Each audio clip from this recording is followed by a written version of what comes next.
السلام علیکم ورحمۃ اللہ وبرکاتہ۔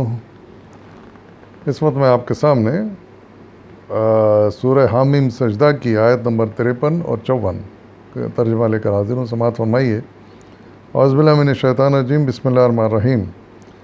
ان قریب ہم ان کو اپنی نشانیاں آفاق میں بھی دکھائیں گے اور ان کے اپنے نفس میں بھی، یہاں تک کہ ان پر یہ بات کھل جائے گی کہ قرآن واقعی برحق ہے۔ کیا یہ بات کافی نہیں ہے کہ تیرا رب ہر چیز کا شاہد ہے؟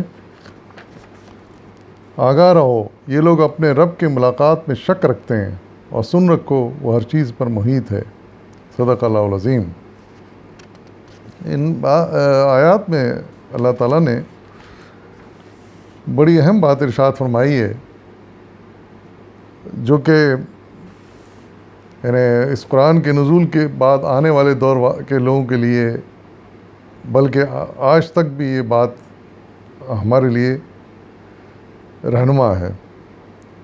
ارشاد ہی فرمایا گیا کہ ہم ان قریب ان کو اپنی نشانیاں آفاق میں یعنی آسمانوں میں بھی دکھائیں گے، اور ان کے اپنے نفس میں یعنی ان کی اپنی جانوں میں بھی، جس سے ان پر یہ بات کھل جائے گی کہ قرآن حق ہے اور سچ ہے۔ یہ بات 100% صحیح ہے۔ اگر ہم پچھلی تاریخ پر نظر ڈالیں تو ہم جانتے ہیں کہ جس وقت یہ قرآن نازل ہوا تھا، اس وقت یعنی 7ویں صدی عیسوی میں، اس وقت انسان نہ ان آفاق کے بارے میں، آسمانوں کے بارے میں کچھ بہت زیادہ جانتا تھا، یا زمین کے بارے میں جس میں وہ رہتا ہے، اور نہ ہی اپنے جسم کے بناوٹ اور ساخت کے بارے میں اتنا کچھ جانتا تھا جتنا کہ آج جانتا ہے۔ جہاں تک آسمانوں کی بات ہے، ان کے بارے میں صرف انسان اس وقت دور سے دیکھتا تھا کہ ہاں چاند ہے، سورج ہے اور ستارے ہیں، بس اتنا ہی جانتا تھا، بہت زیادہ اس کے بارے میں واقفیت نہیں تھی۔ لیکن پھر جیسے جیسے دوربینیں ایجاد ہوئیں، انسان نے آفاق میں جھانکنا شروع کیا، انسان کو پتہ چلا کہ یہ جو ستارے ہمیں دور سے نظر آ رہے ہیں یہ کس طرح ہیں، ان کی کیا بناوٹ ہے۔ یہ سورج ہم جس کو دور سے دیکھتے ہیں، لیکن ہم نہیں سمجھتے تھے کہ آگ کا کیا عالم ہے وہاں پر، کس قدر گرمی ہے اور کیسی آگ ہے۔ اس کا ہمیں اندازہ اس وقت ہوا جب ہم نے دوربین ایجاد کی۔ اسی طرح چاند کے بارے میں بھی ہمیں دور سے چمکتا ہوا نظر آتا تھا، تو ہم نہیں جانتے تھے کہ اس کی زمین کیسی ہے۔ لیکن جیسے جیسے دوربینیں طاقتور ہوتی گئیں، ہمیں ان سیاروں، ان ستاروں، اس سورج اور چاند کے بارے میں تفصیلی آگاہی ہوتی رہی، ہم اس کی بناوٹ کو سمجھتے چلے گئے۔ اور آج یہ عالم ہے کہ نہ صرف یہ چاند اور سورج بلکہ دوسرے سیاروں کے بارے میں بے حساب معلومات ہمیں حاصل ہیں۔ ہم یہ جان گئے ہیں کہ اس کائنات میں صرف یہی سورج اور چاند اور ستارے نہیں ہیں، بلکہ ایسی بے شمار ستارے اور سورج موجود ہیں۔ ان طاقتور دوربینوں سے ہمیں پتہ چل گیا ہے کہ پوری کہکشائیں ہیں، اور بلینز کی تعداد میں کہکشائیں ہیں، 2-4 نہیں، بلینز کی تعداد میں، جن کی گنتی ممکن نہیں ہو رہی ہے، گننے سے انسان قاصر ہے۔ اور اس طرح کے سورج نمان سٹار بلینز کے حساب سے موجود ہیں اس کائنات میں۔ تو یہ اللہ تعالیٰ کی نشانیاں ہیں، تو نہیں تو اور کیا ہیں؟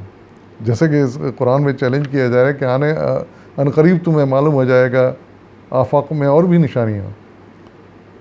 اچھا، پھر یہ ستارے اور سیارے اور سٹارز اور گلیکسیز تو اپنی جگہ ہیں، ایک نئی چیز جو پچھلی صدی میں دریافت ہوئی وہ بلیک ہولز ہیں۔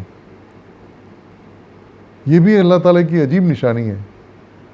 معلوم ہوا کہ اس کائنات میں کئی بلیک ہولز ہیں، یہ ایسے ہیں، اتنے طاقتور ہیں کہ یہ بڑے بڑے ستاروں کو اپنے اندر جذب کر لیتے ہیں، کھا جاتے ہیں ان ستاروں کو۔